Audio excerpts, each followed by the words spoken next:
You're listening to The Other 50%, a herstory of Hollywood. I'm Julie Harris Walker. This is the podcast where I talk to successful women in entertainment and hear their stories. This episode is brought to you by the entertainment payroll company, Extreme Reach. They have the most comprehensive suite of tools and services to support all areas of media and content creation, from tax incentive support to accounting software and payroll services. They are committed to including and promoting women and know how important this movement is. If you are making film and television, you should call them and tell them I sent you. For this episode, I interviewed Krista Hovsepian. Krista is an actor, writer, and producer, and stars in the web series she created, Wholesome Foods I Love You. Is that okay? Originally from Canada, she has done many things in her life, from synchronized swimming to a master's in visual anthropology. She's a true Californian at heart, though, as you will hear in our conversation. And this episode answers the age-old question of how much sexual harassment do you want with your customs interview? The answer is none. None, people. You can find us at theother50%.com for added features, photos, show notes, and the merchandise. You can also listen on Apple Podcasts and all the podcast places. And if you haven't already, check out our other two podcasts, The Kiss My Age Show, where women of a certain vintage, grown-ups, talk about anything and everything and all the things that matter. Hosted by Losta Drakovic, Karen Samuelson, and me. And if you fall into that category, please join the Facebook group and join in the conversation. And Exit 38. It's a show where Emily Van Dyne and Sean Patrick Hughes, who seem to be opposites from a political perspective, discuss the issues of the day while trying to find common ground. All right, here's my conversation with Krista Hovsepian. Pour yourself a cup of chai tea and join us. Have a listen. Tell me what you do. I am primarily an actress, and I feel like I should say it to make my lawyer happy. I can only legally work as an actress in the US, so that's all that I'm doing here. Okay. But we worked on the show in Canada, and so there I'm also the writer, creator, showrunner. I'm certified as a holistic nutritionist, and I have a master's in visual anthropology. Oh my God! Yeah. Do you also do some directing? I've done a little, yes. And I wanted to direct part of the series, but it had sort of all been divided and assigned. And then on one of our last shoot days, our director had just gone to Jamaica, and it was the Uber scene in the car. Uh-huh. And he called us that morning and he was like, I have a bit of a tummy bug and we're going to be on location shooting in a car all day. I don't think I can come in. Yikes. So I was happy. Direct that day? I was happy to hop in and I had a blast. Yeah. All right, good. Let's talk about your series. What is the name of it? It is called Wholesome Foods I Love You. Is that okay? And you can find it where? On YouTube, on Vimeo, on our website, wfily.com. And as of this week, we're also up on Starable.com and Sika TV. Oh my God, you're everywhere. Yes, you can find us anywhere and everywhere. And I have to tell you, I saw the first 5 minutes and then I sat and binged the entire thing. I loved it. Thank you so much. It is so cute. You should all go watch it. Yes, I agree. Watch it. All right, tell us a little bit about it. What's the tease? Don't give it all away, but it is. Tease. Yeah. Ooh. It is the story of a neurotic yoga teacher whose life is falling apart, and in an attempt to kind of figure things out and find a little more balance, and I guess maybe try to fix herself, which is a misguided thing that so many of us try to do. She goes to her favorite organic supermarket, and she ends up meeting a guy and gets into some kind of zany, goofy, wild situations that we probably don't always find ourselves in supermarkets. Right, or one person having all those situations. Right. But it's hilarious. And the thing that cracked me up the most is living in LA, I know all of those people. Totally. Every single character is such a crazy stereotype, and we know those people. I feel like sometimes I am all of those people. For sure. I have been all those people. Yeah, at one point or another. Yeah. Because there's the yoga teacher, and someone's talking about their psychic, and someone's talking about their astrologer. And all of the diet, Whole 30. All the diet, vegan, everything. Paleo stuff. And it's really cool because the male love interest, Marco, the other lead actor, played by Daniel DeSanto, he knows nothing about the world. Yeah. So I think it kind of makes it accessible to people who don't necessarily understand life out here. Right, because he's so skeptical too. Yeah. Like, really? This is what we're doing? Yeah, which is also, like, that's true to life. Like, just Daniel and I hanging out as friends, often I say these things, and he's like, that's not a thing. You're making that up. That's It is so a thing. I'm like, it is, and everyone in LA knows it. Probably a lot of people in New York, too. The amount of times I say to people, like, I'm having some conversation and something like that comes out of my mouth, and I immediately say, hashtag shit girls in LA say, because I can hear myself, and we still think it's true. Yeah. Yeah. Simultaneously. Yeah. I think a buddy of mine once said, like, that is the most LA thing you've ever said. When I moved out here, I had my mattress custom made, and it's made out of palm core and coconut. It's totally organic, non-toxic. Of course it is. And he was just like, oh, you found your people.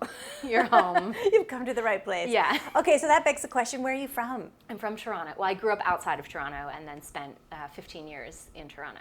Okay, So, but you have I'm nationality Canadian. from all over the world, don't you? Yeah, my mom is German, and her background is a little Swiss, Scandinavian. Found out through 23andMe that we're Jewish on that side too, which was cool. And then my dad is Canadian, but his background is Armenian, Italian, and Scottish. So you're all the things. All the things. Yeah. Which is actually really American. So It is. welcome. Very, very American, very Canadian. Yeah, so how did you get your work permit to come here? That is a story and a half. I mean, Well, immigration is a hot topic right now. it is. Did anybody arrest you at the border? No, they did not. Knock wood. It's so funny because most of my aunts and uncles and cousins are American, but after 9/11, they weren't able to sponsor me anymore. And like I knew at like 3, I was like, I'm moving to LA. Like that's where I belong. I told my parents. So it was sort of this lifelong thing. How did you know at 3? Had Had you been here? I feel like a little bit of an outlier in that way, or a little bit of an anomaly. I always knew, like, I'm going to be an actress. And as a kid, all I did was, like, write little scripts. I'd stand on my little, like, mini table and chairs and put on performances. Your stage. I'd, like, recruit my friends. Yeah, it was my stage. I'd get my dad to film things. We'd watch it back. I'd critique my friends, as all good friends do. How charming. I'd make some adjustments. And yeah, I mean, I still am an only child, not was. And then I'd also like set up my like stuffed animals and little dolls and stuff, and I always had a camera with me, and I'd do like little photo shoots, and went on to study photography and film, and started acting like when I was 7, and so I just knew, like I've always had that strong sense of purpose, and like this is why I'm here, and this is my path, and I think I knew even specifically, like I have to create my own material. I'm a writer and a storyteller on top of that. So it's weird to me when people are like, I don't know what to do with my life. I haven't found my purpose or my passion. You're like, how do you not know? I'm like, how did you not just come in with it? I think it's there. I think it's there and you're not listening. So yeah, I mean, it was always on my mind. It was always something I wanted to do. And then I had another friend who's a Canadian actress, Caitlin Medrick, who's also had a lot of success with digital media content. She was on a series called Out with Dad.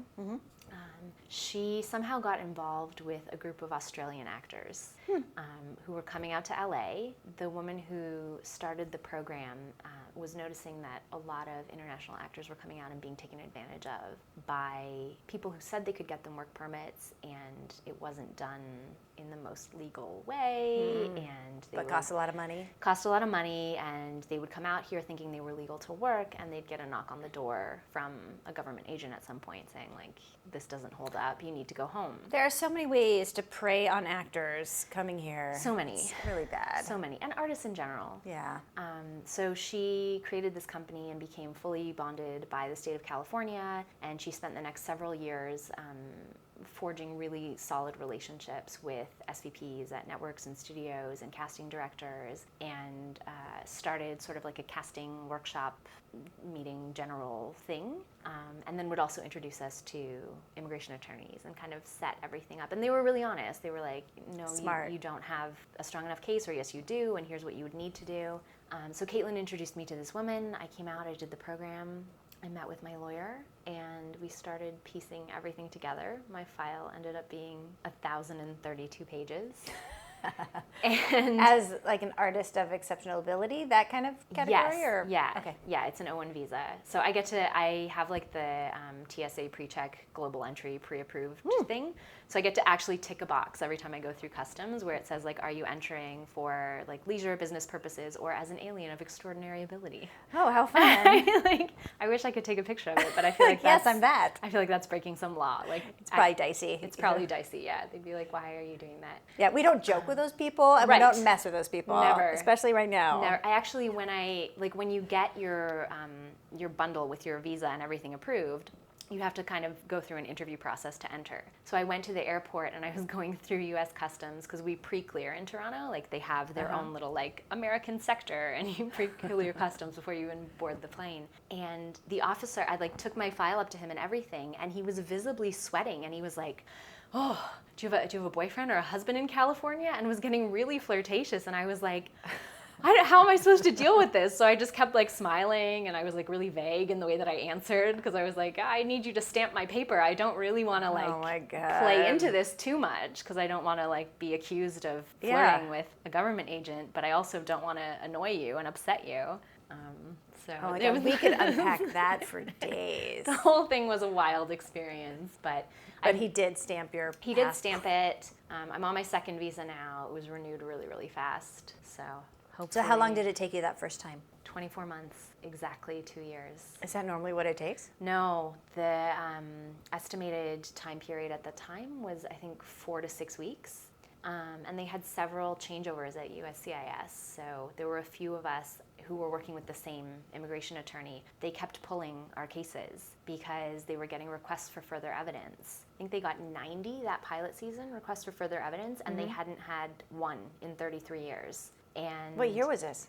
That was, I want to say 2014. Wow. Yeah, yes, because I came out here in 2015.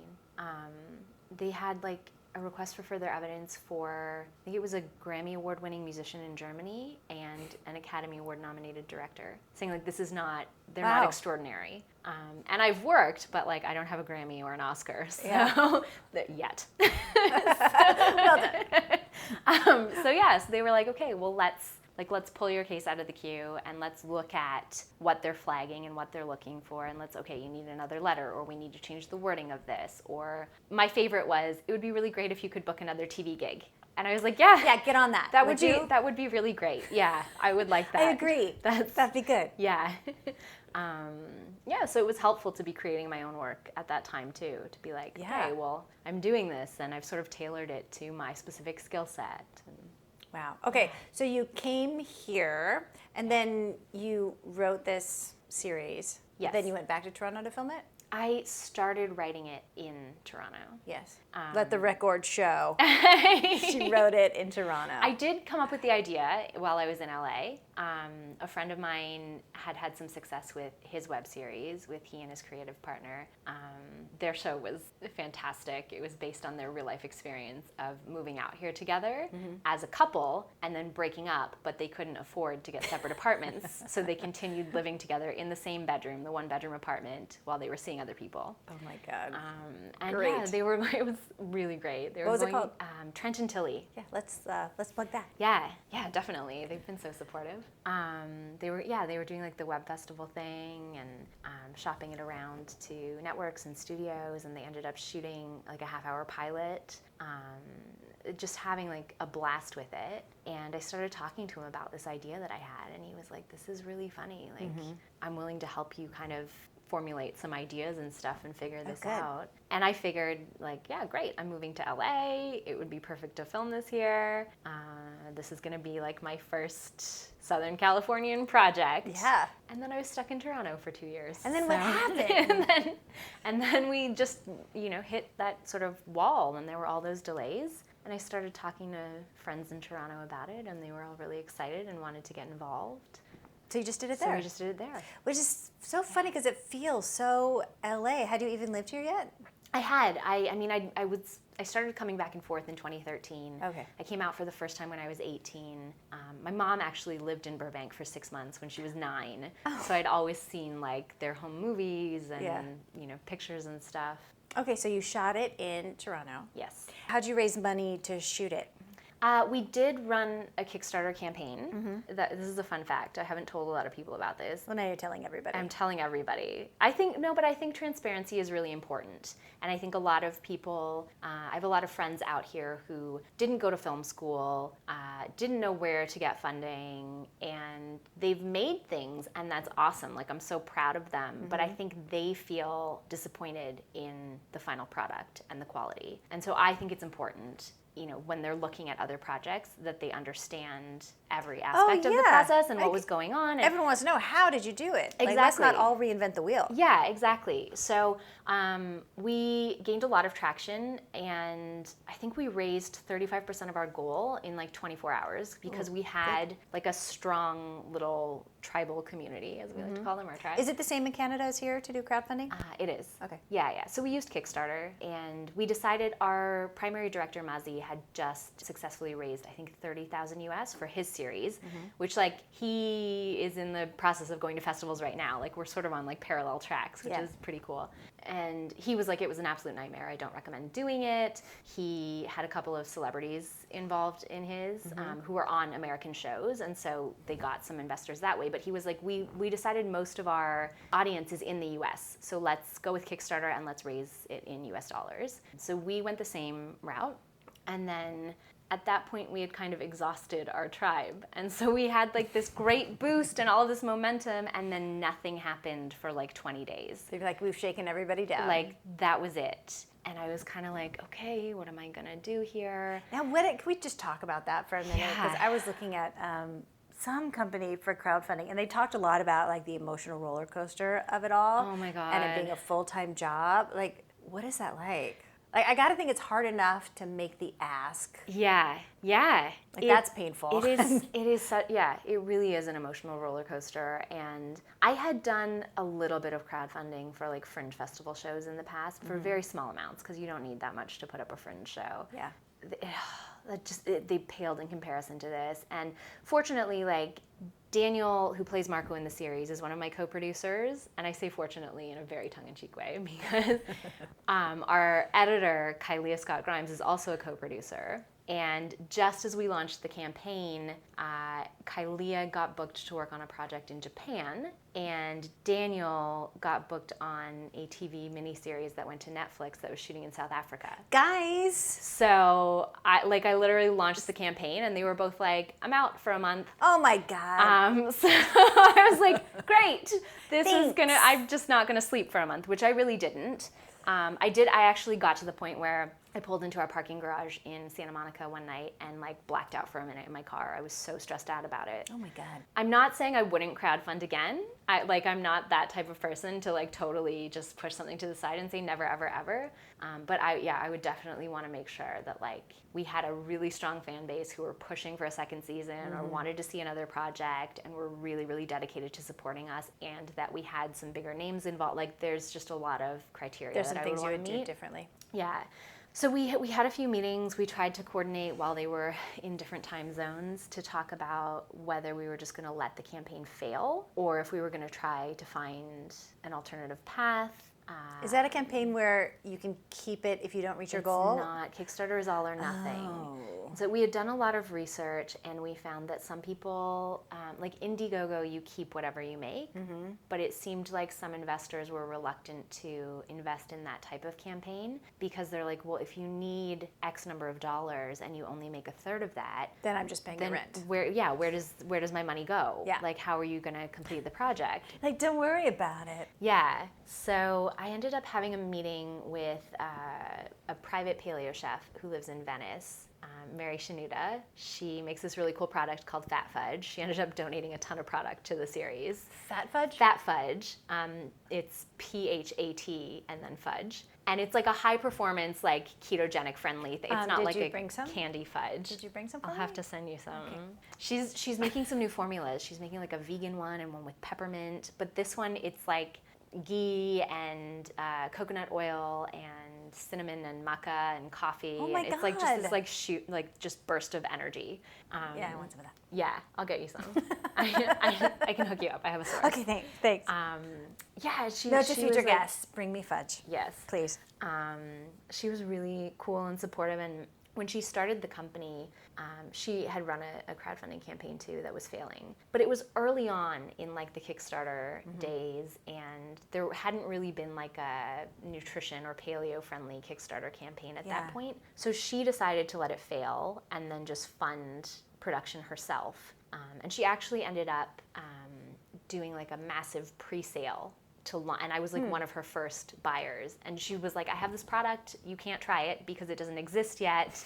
That's going to be really good. But if you like pre-order, then I can like take that investment to go and make it. Yeah, and I'll send it to you in a few months. And for some reason that sounded like a good deal to me. I was like, yeah, sure, I'll support you.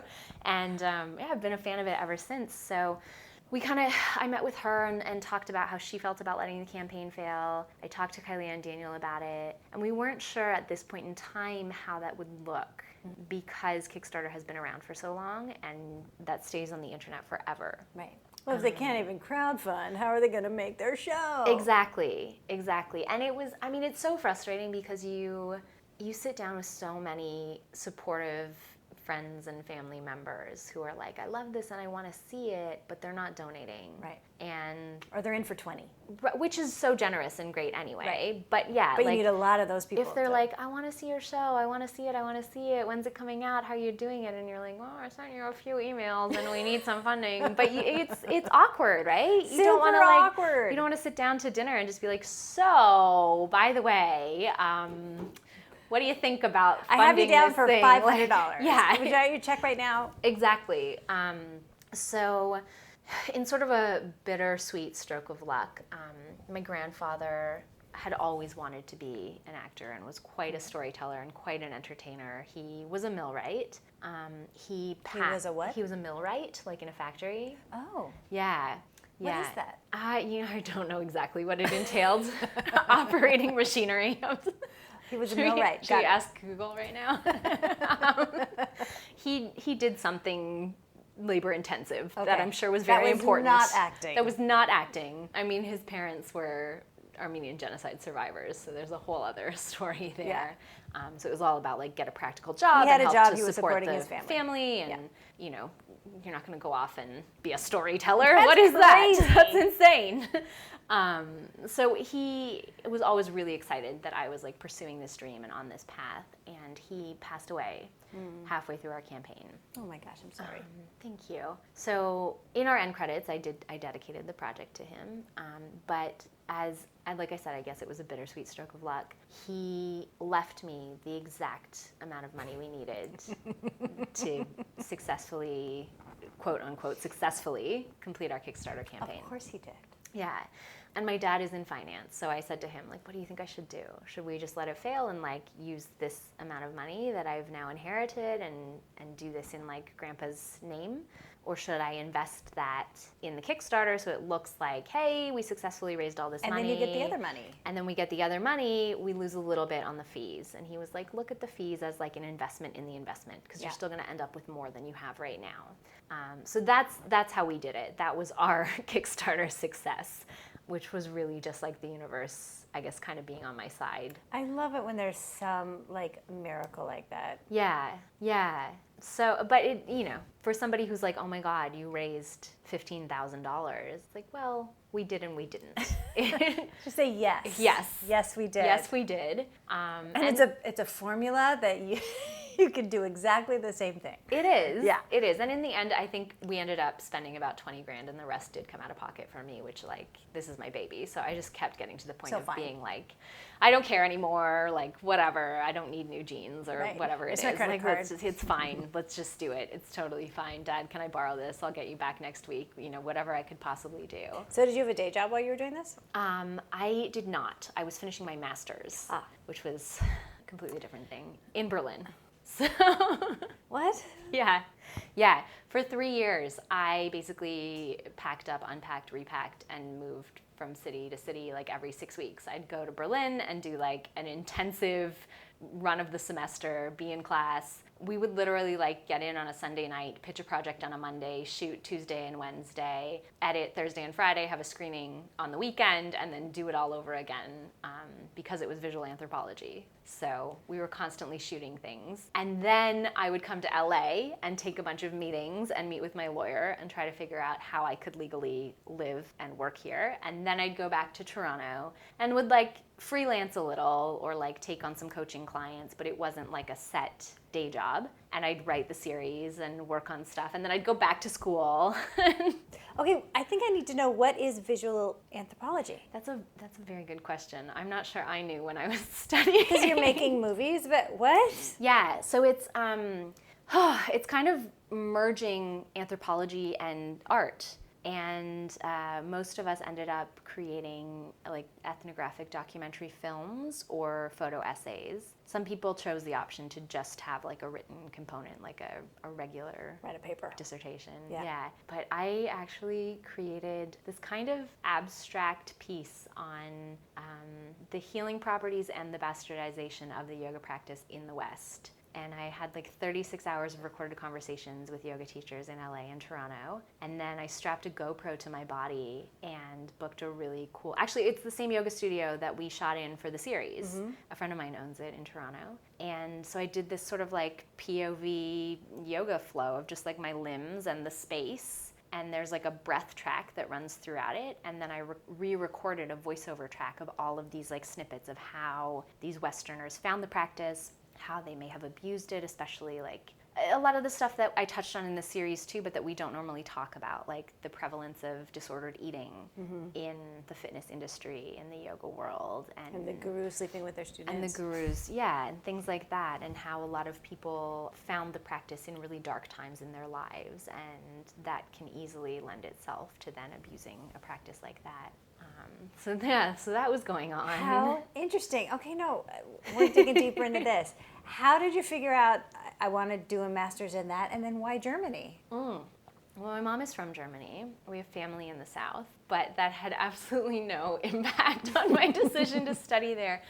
I have always had a thirst for knowledge, and I've always loved learning and was like the enrichment student and like always excelled, but I've always hated being institutionalized, and I'm very much that like, don't tell me what to do, don't tell me how to do it, I'm gonna learn in my own way on my own time kind of student. So my poor parents, I hated school. And like all through high school, I was like, I'm gonna drop out. All through university, I was like, I don't wanna do this anymore. This is stupid. This is ridiculous. And I was just really lucky in the sense that I'm that person who like, if the paper is due at noon on Tuesday, I can start writing it at 6 a.m. and get an A+. So I took 3 years off after I finished my undergrad. And my parents were just relieved that I finished it. Yeah. This is such a roundabout story. So I was moving into a new place in Toronto, and I went to a lighting store. And as you do. Like lamps? Like lamps. Okay. Like I was looking for track lighting for the ceiling. Sure. It was a new space, new building. And you sometimes just meet someone somewhere and you think, I really want to befriend this person. Like I don't know them, but like I want to. So that's how I felt about the girl working there. And we were chatting a little bit, and I kind of like just tucked it away, went home. I was like, okay, I ordered my lights, whatever. She was nice. She was really nice. That was fun. And then I drove out to the suburbs to visit my parents that weekend, and I pull into their driveway and I look across the street, and the same neighbors had lived there my entire life. New neighbors have moved in, and the girl from the lighting store, this is an hour away from Toronto, the girl from the lighting store is in the driveway unpacking the car. And I look and I'm like, wait, didn't I just, and she's like, yeah, I just sold you lights in Toronto on King Street, right? And I said, what are you doing here? And she said, my family's moving in. I'm helping them move in this weekend. Oh my God. And I thought, this is crazy. So we met up in Toronto a few times. She met some of my friends. I met some of hers. We were having a blast. And she said, look, my friend is going on exchange to Madrid to study there for a semester. She said that I can go hang out any time. Do you want to go to Spain? And I was like, yes, I do. And I, like Julia in the series, I'm like a little bit neurotic, a little OCD about planning and organizing things. So I said yes, and I went home and I researched everything we were going to do in Madrid and everywhere we could go easily from Madrid. And I made like a whole timetable and I figured everything out and I emailed it to her, like presenting her with our itinerary for this trip that we're going on. And I grew, like, my parents are super European and grew up, like, serving me a little wine and whatever, so I have an appreciation for it, but I don't typically drink. And so I sent her the itinerary, and she came back with, oh, I just realized you're not really a partier or a drinker, and I'd actually like to just go and get drunk for 2 weeks with my friends and, like, pass out on their floor. So That was your whole plan. So I'm gonna go to Madrid, and I don't think you should come. I just, like, my heart was broken. I was like, I just spent like 2 days planning all of this stuff out. And you're so excited. I was so excited to go. And you had met her for a reason. Yeah, exactly. It was such a serendipitous The meeting. universe brought us together, orchestrated this whole thing. We're supposed to go and experience culture and food and not get drunk and pass out on the floor. Which, Nope. No judgment about it. I was like, okay, cool. That's what you want to do. That's just a different plan she had. Different plan, not in alignment. Fine. So I'm at my parents' place, and my mom is obsessed with house hunters. So I'm like feeling a little dejected, and I sit down on the couch and I flip the TV on, and House Hunters is on. And universe again. This woman is on House Hunters. She looks like she could be my sister. She's from Venice, like Italian. She's from Venice, and she's looking at working in an art gallery in Berlin. And I instantly, I mean, this is just how my life works. I instantly go, I should apply for like an apprenticeship or something at a gallery in Berlin. I just finished my BFA. I could do that. Well, I had just finished my BFA. So I was like, why not? Why not go to Berlin? And what was your BFA in? Photography and film. Okay. So it made sense. Naturally. Why not? Meanwhile, like, I'm like, since I was 3, I've wanted to be an actor and I know my path. But let's just. But you're easily suggestible and let's just distracted. do this. Yeah, exactly. Right? I'm a human being. I'm just open to where the universe leads you. Right. A little OCD about planning things, but also really open to just letting the wind blow me wherever I land, and then I'll make a plan. So I literally, like, I got on my laptop right then and there. I started Googling, like, German galleries in Berlin, like, where can I apply to, like, go and work or learn or, you know, do a residency, whatever it is. Yeah. What's the plan? And I had kind of toyed with the idea. I've always been obsessed with France since I was really, really young. I was born on Bastille Day. That's why I was in Paris recently, celebrating my birthday there. So I had thought about doing a master's in France. And as I'm researching galleries in Berlin and grad school in France, I found this program at the Free University of Berlin. It was free? I think it was like 8,000 euros for the 2 years. Wow. But the goal was for it to be free eventually. They sort of had to convince this very, like, traditional academic institution that, like, we deserved to be getting a master's in, like, a visual field. I think that was the problem. Do you have to be of German descent, or can anybody go? No, it was a very international program. I had classmates from Italy, Portugal, South Africa, Brazil. You just have to get yourself there. Yeah. Wow. Yeah. It was a very, very cool program. But Okay, so you found this program. I found it. Based on the episode of House Hunters. Based on the which episode of you watched House because you were Hunters. disappointed by the girl across the street who just wanted to get drunk in Right, Spain. exactly. And the application deadline was the end of the week. And it's Germany, so you have to, like, get your transcripts from your undergraduate institution and then get the consulate to, like, approve and notarize everything and then get it to Germany. And you made it. So I told my parents, I'm like, I found this program. I think I want to go to grad school. Shocker, I know, it's crazy. And I don't think I have time to, like, get everything together. So maybe I'll do it next year. And my mom was like, you have a few days. Why don't you try? And, like, worst case scenario, you don't get in. Yeah. I'm like, okay, fine. So I, like, you know, write my statement letter. I get everything together. I go to my undergraduate school. I get my transcripts and everything. I had an issue with a professor at that school, so there was, like, a major discrepancy where, like, my GPA was, like, 3.9, 3.9, 2.0, and then, like, went right back up to, like, 3.8, and then I graduated with a 3.9. So I'm calling people in Berlin saying, like, do you need me to explain this? Or should I add an addendum to my application package? I can explain the dip. And they were like, no, we'll let you know, but it's cool. It should be fine. So I was kind of, like, biting my nails, thinking, like, oh, what are they going to think about this? I sent it off. I woke up in the middle of the night realizing that I had FedExed it to the wrong address. Oh, no. So I got up the next morning and I printed everything off again and got another copy of the transcripts and went back to the consulate and had them notarize everything again and then FedExed it to the correct address.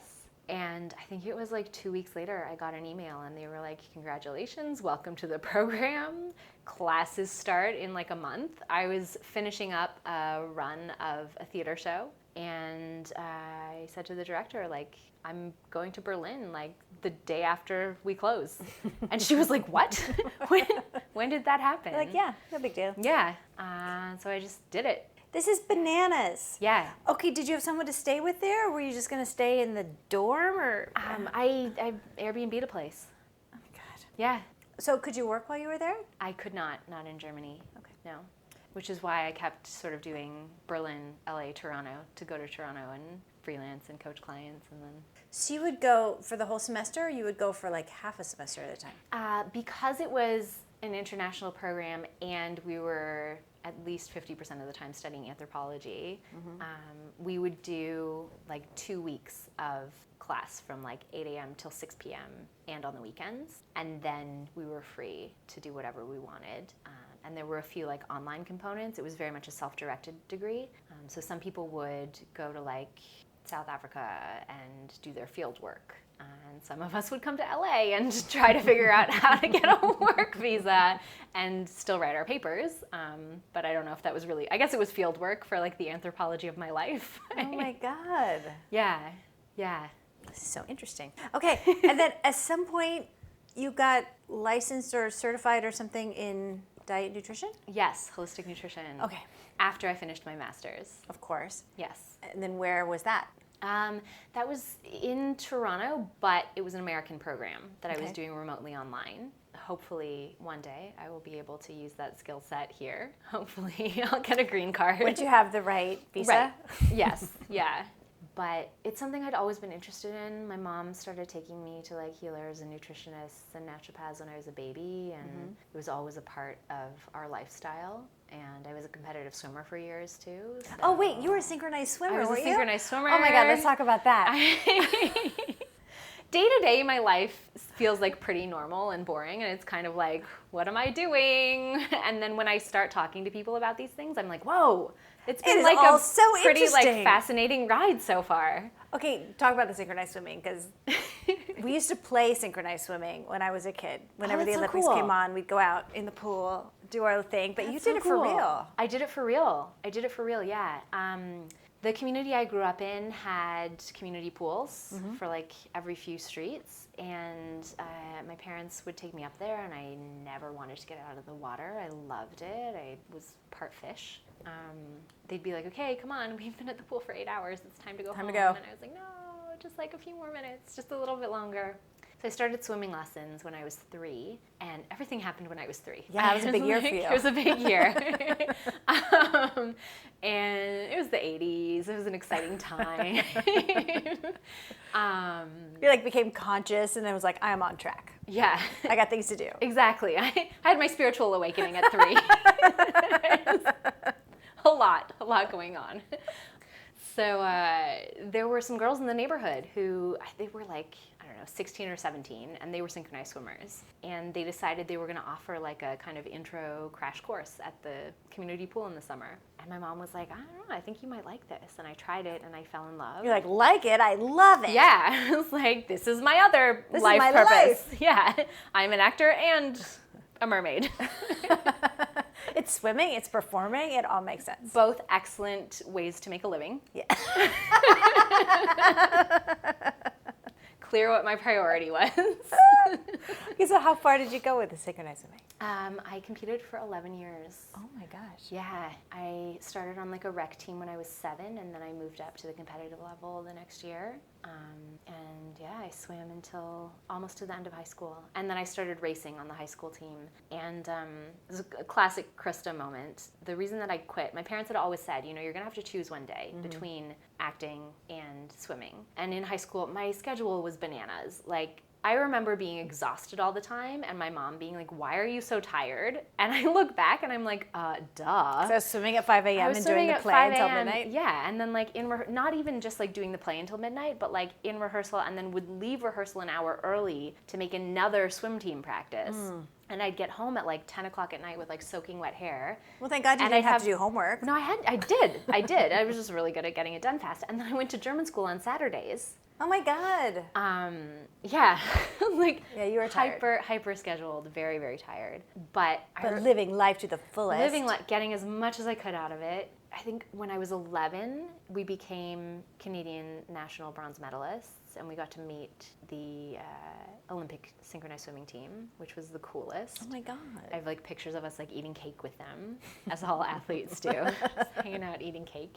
But yeah, when I was 17 or 18, I'm grateful that the practice taught me discipline, especially in creating my own work as an artist. But I just remember there were all of these moments where, you know, we'd get lectures from our coach, we'd all get yelled at because one person showed up late to practice. Mm-hmm. And it was like, you guys are a team, one person shows up late, you all serve punishment. And punishment was often like sit-ups and push-ups, like in our like wet bathing suits on like the concrete side of the pool, or like swimming however many more laps or whatever. Really unpleasant. And one of my teammates showed up 20 minutes late, and our coach let into her. And she was like, look, my family only has one car. My dad knew I had practice, and he was supposed to come home early enough to pass the keys off and give me the car, and he didn't. So, like, that's why I'm late. Yeah. Only so much is within my control. Yeah. I'm 15. Right, exactly. She's like, there's nothing I could do about it. And our coach started in on this, like, well, you guys all have to serve punishment now because you're a team, and da-da-da-da. And this girl turned to our coach and said, you know what? I'm here by choice. And my parents are paying you. You wouldn't have a job without me. I choose not to do punishment. And our coach said, well, if you're going to choose not to do it, you can walk right out that door right now. You're off the team. Did the team rise up? 2 of us did. There were 8 of us. The others were like, oh, I'm going to do the punishment. It's fine. But my friend Kaylee and I went, you know what? She has a point. Yeah, like, we're paying you, and we're adults now. So, like, no, I'm not doing it. And I got out, and it's a very me thing and also a very Canadian thing. When we're upset about something, we write like a strongly worded letter. That's how we deal with things, right? Like I recently started Muay Thai and boxing at Box and Burn in Santa Monica. And like every time my trainer tries to, he'll be like, knee me in the gut. I'll be like, can I just write you a letter about how I feel? Can I use my words, please? Oh my God. Instead. I had this business idea in the 80s. Maybe it was the 90s. The internet was just starting. But I wanted to have a website called stronglyWordedLetter.com where when you need a strongly worded letter, like to your light company, we could write it for them. Yes. You want in? I do. I really do. I love writing a strongly worded letter. Nothing better. So I wrote a strongly worded letter to the president of the club, who I'd known my whole life. Mm-hmm. Her daughters were the ones who started the program at our community pool when I started this whole journey. And I made all of our points and and she wrote back with, your coach is a very motivated young lady, and we're choosing to side with her. If you'd like to continue swimming, you can apologize to her for leaving practice early. And if not, we wish you all the best. Wow. And I never went back. Wow. Well, I guess you can't also have anarchy in a like team sport, especially synchronized swimming. Anarchy with like sequins and of all sports. Lipstick. And yeah. Wow. Yeah. Okay, so then you were done. I was done. That was it. Which, I mean, I was going off to college anyway, but it was okay. It's not the biggest regret of your life. I mean, I do miss it. Did that team go on to go to the Olympics? No. Okay. They did not. Well, not without you. Some of them are coaching now. Yeah, not without me. I was you were the linchpin. The key swimmer. I was going to say player, but there's nothing to play. No, I think it's one of those weird things where, like, you spend so much of your life perfecting something. I'm sure it's the same with, like, people who practice piano all the time and, like, don't play as adults or whatever. And you're like, wow, I was good at that, and I spent a lot of time doing it, and it did bring me joy. But there are other things that I'm good at now that bring me joy as well, right? Like, now I have a yoga practice, and I started lifting weights and got into boxing. And I have started just hopping in for, like, 20 minutes once in a while at the Santa Monica Swim Center just to, like, swim some laps and kind of reconnect with that. You're not, like, doing your old routines in the middle of the pool? No, it is tempting, but I feel like the people who are there to, like, focus on swimming laps would be like, get out of the lane. Get out of the lane, lady. What are you doing? Especially at this, like, I haven't done those things in, like, over a decade, right? So I'd be like, how does this work again? Oh my God, I'm picturing the scene, though. That would be hilarious. Is she drowning? Could you write that into something, like with your bright red lipstick and full makeup and hair in a bun, just go in the pool and do a little. Yeah. Yeah. My life does provide me with a lot of material. It really does. would be hilarious. Yeah. All right, let's talk about your acting career. How's it going? I think you're a really good actor, by the way. Thank you. I think I am too. I think you really are. I feel like I'm at a point where I can acknowledge that and recognize that. Super charming, super relatable, Thank really you. real, really Thank you. accessible. Thank you. For what it's worth. That is my opinion. That's my MO. Thank you. Yeah. I'm glad that comes That is across. coming across. Yeah. It's it's an acting career. I had a coach for a while who was like, it's always good to be able to create your own work, or at least have like a group of friends that you can connect with to just play, because you need to fill in the gaps during Swiss cheese season. It's true. Yeah. So I feel like it's been Swiss cheese season for a little while. I'm talking to some friends about either developing, I have some ideas for like a new series for a short. A lot of people are asking for a second season. Again, I said it's, an issue of funding, figuring it out. I'm in for 20.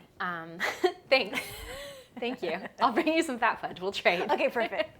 We're so fortunate in that most of us went to film school and have our own gear and our own equipment, and You know how to do it. And we know how to do it. And I don't think anyone else could make the caliber of project that we created for 20,000 Canadian dollars, which is what it ended up being. Wow. Yeah. Impressive. Yeah. I also would not feel comfortable asking everybody to come back on board and having them volunteer their time again. Yes. Could this be your free job for 5 seasons? Right. It's like, I get that you were really excited and that we all wanted to collaborate, but if we're going to do it again, like, I need to have some money. Make sure that everybody's paid out. Now, have all those people moved here? No. Samara Stern, who plays Alex, Julia's roommate, her husband, Josh Vokey, just came off of a 5-year, I think it was 5-season run of Orphan Black, and got his O1 visa to come out here, and she can work out here as well, so they are coming out. Good. She and I are talking about what we can do, if we want to do like an Alex and Julia spin-off while she's out here, or work on something new.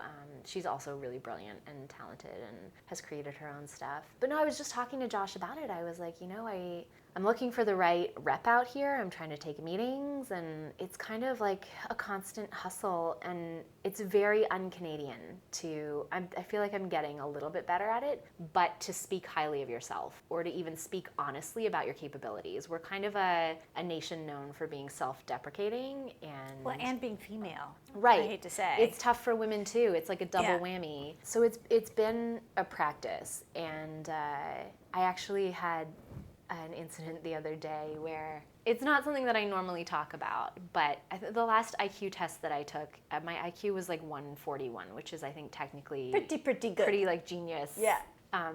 Level IQ. I can use my words as I'm. You sound really smart. I'm really intelligent. I promise. I'm a writer and I speak several languages.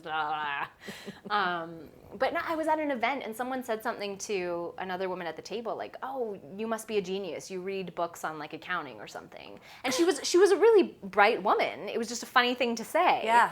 And I said something like, "Oh, well, you do have a genius at the table." And then I just wanted to like shrink. I was like, I can't believe how obnoxious. How did that just come out of my mouth? And 3 people kind of stopped and looked at me. And this one man was like, "Well, okay." And I just was like, "So about the puppy over there." Well, and they all were like, "Oh, the pretty blonde actress." Sure. Right. Yeah. Which is something I get a lot. Yeah. I mean, even in auditions, I get a lot of like, "Okay, honey, Hi, dear. Can you take a step to the left for us?"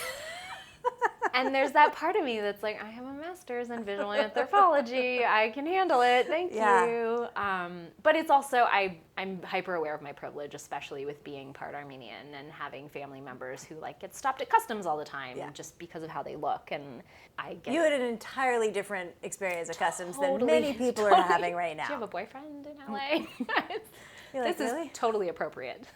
But no, it has been a struggle trying to navigate how to get those meetings and meet with the right people without sounding like a lot of my, and I love the US and I love my American friends and my American family, but a lot of my Canadian friends will joke that you'll meet someone who's an American actor and you'll have a conversation with them and you'll come away feeling like they just got nominated for like 17 Academy Awards, and you Google them and They did not. They did a short film 10 years ago.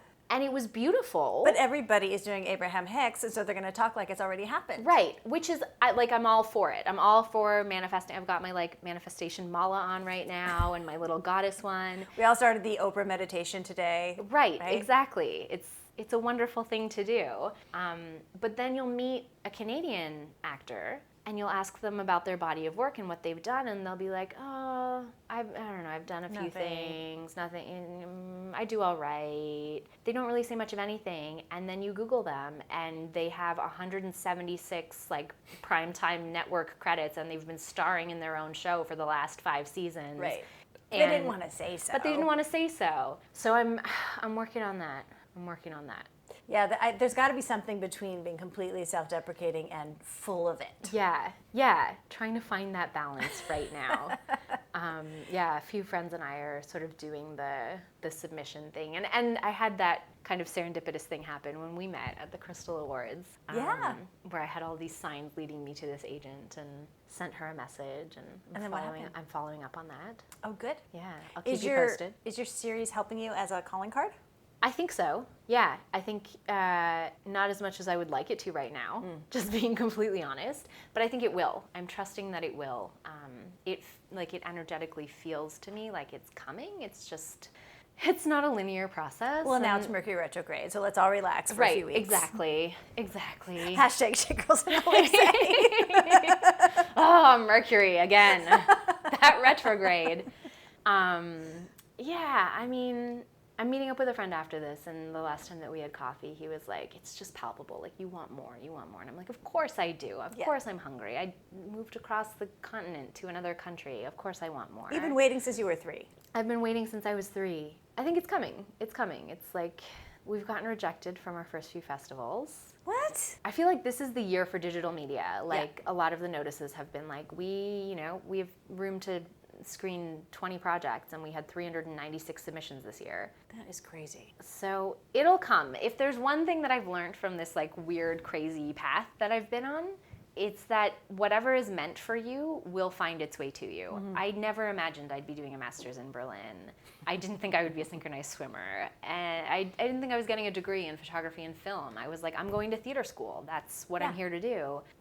But I couldn't have made this series had I not studied photography and film and met the people that I did while I was studying Life there. is funny that way. It is. But I'll tell you, the feeling I had watching you in that series is, because I watch everything with IMDb open because I think I know everybody. Yeah. And I never know, is it high school or have I seen you in something? But watching you, I was like I had this feeling that I've seen you on television a lot. Oh, thank you. So if that hasn't happened yet, here's my psychic prediction. It will. Tapping into the Matrix or something, seeing the future. Yeah, you get an interview and a psychic reading. Yeah. It's funny too, because I grew up doing theater and predominantly classical theater. And until the last couple of years, television was kind of not something real actors aspired to do in this really ridiculous way. Of course not. Right? It was you're a thespian, or you're doing gritty dramatic films. Otherwise, you're not being taken seriously. That's what young actors say before they have to earn a living. Right. But for me, I was always I don't know, I kind of see myself landing in TV. Yeah. I feel like that's totally on TV. Yeah, that's my jam. So I'm open if anyone would like to hire me. All right, whoever's listening, seriously. It's only a matter of time. I'll work for Fat Fudge. No, I won't. I do have bills to pay. No, she wants to make the real union money. Yeah. Let's be real about it. Yeah. But yeah. Yeah, it'll come. I think I read something recently, speaking of Abraham Hicks, it wasn't Abraham Hicks, but it was just a reminder that sometimes we go through periods of exponential spiritual growth, and then that's followed by a period of integration, and those things aren't, I don't want to say not valued in our society, because they're certainly valued in LA and specifically in Santa Monica and Venice. But generally speaking, those things, aren't really seen as markers of success in our society. And it was just a little reminder that everything that you've been going through energetically, spiritually, not to get too esoteric and woo, but it's fine with me. It is a value, and they can be markers of success if you choose to define success in a different way. Yeah.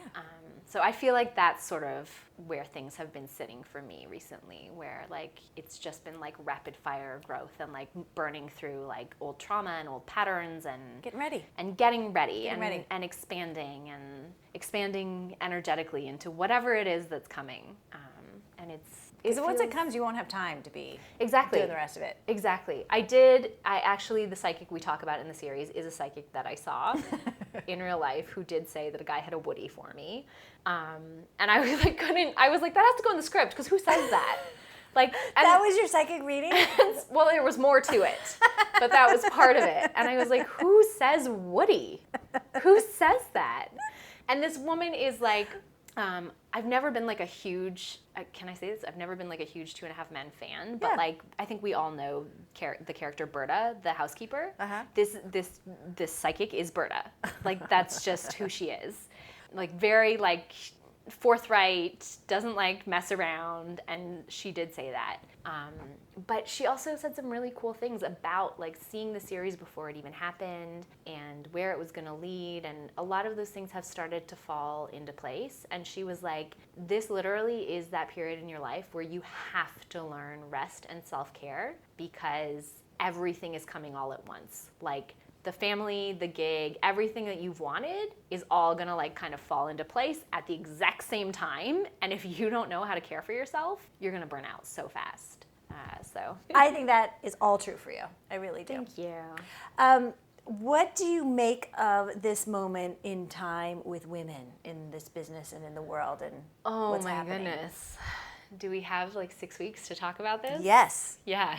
I think it's an exciting time, and this actually ties into that psychic reading, because the last thing she said to me, this was when my visa was being delayed, and I was like really frustrated and didn't know why everything felt really stuck. And she said, it's not that, this is gonna sound so crazy, it's not that you're not ready for LA, it's that LA's not ready for you.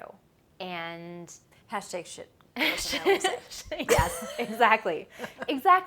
But I think at that time, even in 2013, 2014, things were still very traditional, I'm going to say, with air quotes. We didn't have the Great Awakening of 2016. We didn't have the Great Awakening. And it is such an amazing time for the industry, and such a great time for me to be here. And what she said to me is like resonating with me now more than ever, but we still have so far to go. It's like, okay, awesome, like you guys are finally waking up. There's a lot of talk. There's this like clearing and this airing out, and there's a lot of talk, and there have been some shifts, and it's incredible that we're seeing female writers and directors and producers being invited into the room for meetings. I don't know that we're seeing the conversion rate, though. We're like, okay, they're taking the meetings, but are they getting the jobs? Well, Reese is getting all the jobs. Right. Some women are. Some women are doing really well. But I think statistically, it's like whatever the numbers were, there's been data has not moved. It's been like a 1% increase. Like it's improved a little. That, yeah. It has. I mean, it's been a really short chunk of time, comparatively speaking. I think there's just so much more to do. I think the thing that interests me the most is that we're also sort of in a like globally conscious way at this time where we're shifting away from like a masculine energy in general. And that's not, I don't hate men and I don't hate masculinity. I mean, we all have feminine and masculine energy within ourselves, and some women are a little more masculine and some men are a little more feminine, and it's all perfect and it's all beautiful. But we are coming into this sort of like time of the divine feminine. And there it is. Yeah. I was waiting for you to say that. And it's shifting the way we approach everything. And I know it sounds like really woo and abstract to people who are not in this world, but it's a rounder energy and it's more fluid. It's also more chaotic. And I think that's why, whether it's politically or within the entertainment industry, we're seeing like these massive shifts where it's like we're just pulling the rug out from under everything because of that shift, where it's like, okay, this is like all very like old world, old paradigm. We need to change things up, and we're going from these very like linear, clear, clean, hierarchical structures and ways of thinking into this like, let's, form a circle and a community, and how can we all support each other, and nobody's necessarily in charge, and let's flow with it. And I'm really excited to be here at this time, like witnessing all of that and being a part of that. And I think being a leader in some ways, as we move into this period in time. Entertainment industry-wise, it's still a little bit disheartening at times. I went out for a role last month. I cried for 2 hours before the audition. I had declined 2 auditions 2 weeks prior, so I felt that I couldn't decline it. I didn't want the manager I have to drop me. Okay, why? The breakdown literally said it was a non-union gig, $150 a day, which like part of me is like we should all be grateful to be paid for the work that we do, but at the same time for what it was, I was like, this isn't worth it to me.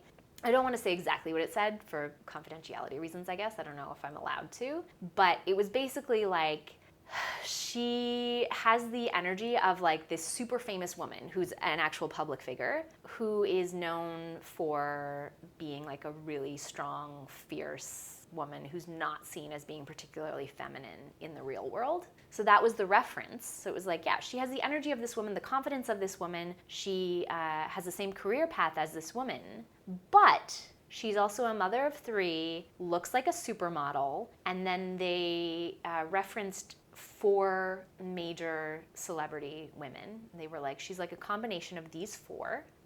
It's silent on camera, no lines, and we need to see all the actresses in bikinis at the audition. Ew. And I was like, are we still doing this shit? Is this real life right now? Even Miss America stopped with that shit. Yeah.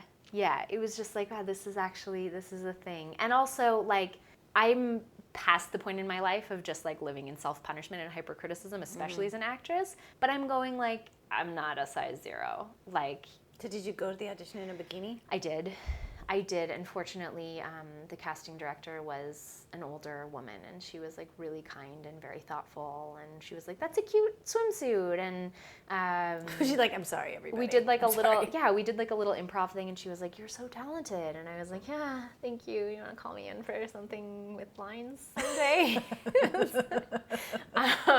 So it was. I mean, I felt like I faced some personal fears and some past trauma. Yeah. But I'm also grateful that I didn't book it because I don't want to perpetuate those stereotypes. Those aren't the types of roles that I want. And there isn't enough out there for women yet. So we need women in the room and women writing. Yeah. And women executives. And people who aren't afraid to take a chance on telling stories that feature multidimensional women. You know, I think we're past the point of like these stock characters where it's like, oh, she's the funny one and she's the neurotic one and she's the bitch, and it's like all of those women live inside all of us. So why don't we have a cast of women who are all of those things and let it be messy and chaotic, because that's life. Yes. Yeah. Can we just get there? Yeah. We promise to stop talking about it if we just do it. Like, do we promise to stop talking about it?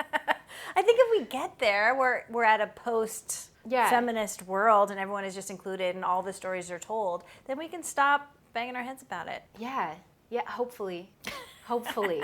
Maybe. I mean... Okay, what is your advice to women just starting out?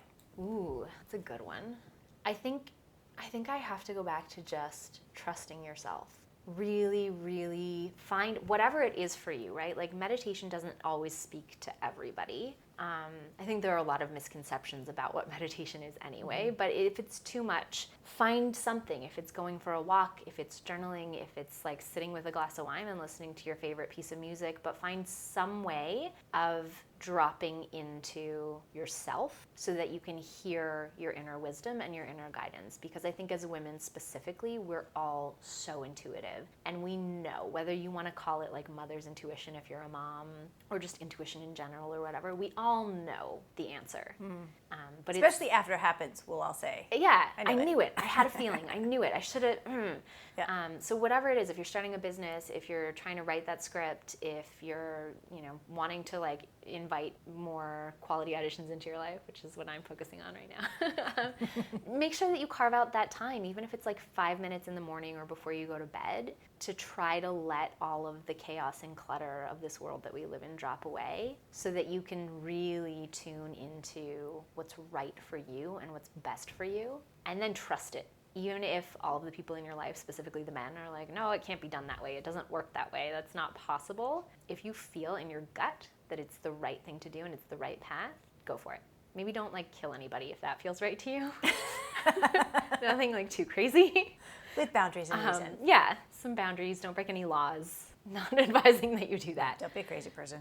But yeah, I think that's really the key, and that's what I'm really focusing on, is just trusting, self-trust, trusting the flow. Good. Did you say you teach yoga too? No, I thought about it. Oh, okay. I registered for a teacher training, and then I got my visa and moved to LA. All right. Well, if you want to take that here, there's plenty of opportunity. There are, yeah. Maybe that's next. Okay, good. Yeah. Thank you so much. Thank you so much. You've been listening to The Other 50%, a herstory of Hollywood. I'm Julie Harris Walker. I'd like to thank Krista Hovsepian for sharing her story. And special thanks to Jay Rowe, Danny Rosner, and Allison McQuaid for the music. Please find us on your favorite podcast provider and leave a review. And of course, on our website, theother50%.com, all spelled out with letters, for added features, bios of our guests, and the merchandise.